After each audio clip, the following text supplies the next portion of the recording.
नमस्कार मंडळी. स्वामी ज्योतिषमध्ये मी सौ जयश्री रत्नदीप पत्रे स्वामी तुमचं मनपूर्वक स्वागत करते. तर मंडळी, आपण आजच्या व्हिडिओत मकर संक्रांतीच्या दिवशी या रंगाची साडी अजिबात नेसू नका, अन्यथा ओढावेल आपल्यावर अनर्थ आणि आपल्यासोबत अशुभ गोष्टी घडू लागतील. मग मकर संक्रांतीच्या दिवशी कोणता असा शुभ रंग आहे, तर त्या रंगाची साडी आणि बांगड्या आपण घालू शकता. तर मंडळी, यावर्षी कोणत्या रंगाची साडी घालायची नाही, कोणत्या रंगाच्या बांगड्या घालायच्या नाहीत, त्याचबरोबर कोणत्या रंगाच्या वस्तूच आपणास वापरायच्या नाहीत, याविषयीची सविस्तर माहिती आपण या व्हिडिओत पाहणार आहोत. व्हिडिओला सुरुवात करण्याआधी चॅनलला सबस्क्राईब करा, बाजूच्या घंटीला ऑल करा, त्यामुळेच मी टाकलेले प्रत्येक व्हिडिओ तुम्हाला पाहता येतील. तर मंडळी, मकर संक्रांती हा सण वर्षातील पहिला सण असून हा दिवस धार्मिकदृष्ट्या देखील अत्यंत महत्त्वाचा मानला जातो. या दिवशी सुवासीन महिला पूजा करतात, ओसायला जातात, साजशृंगार करतात. मात्र या दिवशी काही विशिष्ट रंग घालणे टाळावे लागते. धार्मिक मान्यतेनुसार संक्रांत ज्या वाहनावर बसून येते, ज्या रंगाचे वस्त्र परिधान करते, तो रंग सुवासीन स्त्रियांनी घालू नये असे शास्त्र सांगते. पाहुयात या मागचं कारण आणि यंदा संक्रांतीला कोणत्या रंग टाळायचा आहे याविषयीची माहिती. मकर संक्रांतीचा सण हा काहीच दिवसावर येऊन ठेपला आहे. या दिवशी सुवासीन स्त्रिया देवाचा वौसा करतात, रामाच्या मंदिरात जाऊन पूजा करतात. मकर संक्रांतीचे हिंदू धर्मात अत्यंत महत्त्व आहे. ज्योतिषशास्त्रानुसार सूर्य हा मकर राशीत प्रवेश करतो, तो काळ असतो मकर संक्रांतीचा. त्यामुळे या दिवशी सूर्यदेवाची देखील अर्घ्य देऊन उपासना केली जाते, पूजा केली जाते. सुवासीन स्त्रिया या दिवशी छान साजशृंगार करतात. हातात बांगड्या, गळ्यात मंगळसूत्र, कपाळी टिकली, केसात गजरा माळून सजत असतात. मात्र संक्रांतीच्या दिवशी सर्व विवाहित महिलांना एका गोष्टीची काळजी घेणे फार महत्त्वाचे मानले जाते. संक्रांतीला साडी नेसताना ती कोणत्या रंगाची नेसावी याचे महत्त्व आहे व कोणत्या रंगाची साडी नेसू नये याची सुद्धा धार्मिक माहिती आपल्या शास्त्रात सांगितलेली आहे. धार्मिक मान्यतेनुसार संक्रांती जे वस्त्र परिधान करून आपल्या वाहनावर बसून येते, त्या रंगाची साडी सुवासिनींनी नेसू नये असे शास्त्र सांगते. तसेच या दिवशी काळ्या रंगाची साडी नेसण्याची देखील प्रथा आहे. पाहुयात संक्रांतीला यंदा कोणता रंग टाळायचा आहे.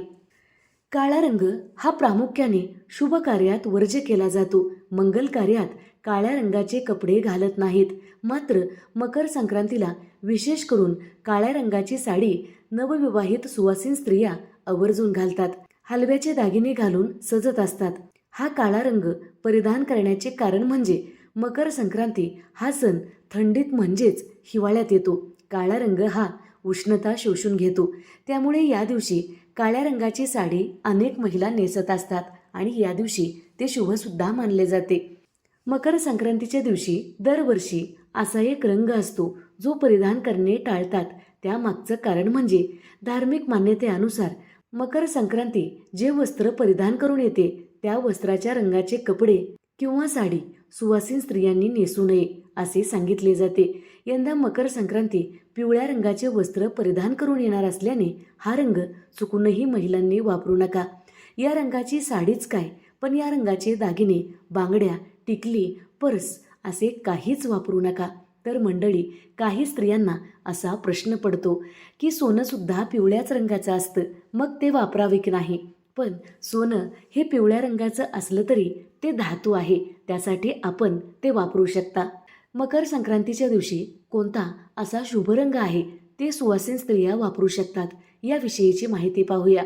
यंदा मकर संक्रांतीला तुम्ही केशरी, लाल किंवा हिरवा रंग तुम्ही प्रामुख्याने वापरू शकता.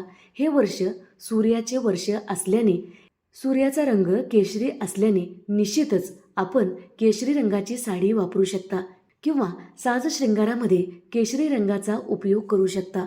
तसेच लाल रंगाला देखील शुभ कार्यात महत्त्वाचे मानले जाते. लाल रंगाची साडी आपण या दिवशी नेसू शकता. तिसरा शुभ रंग आहे हिरवा.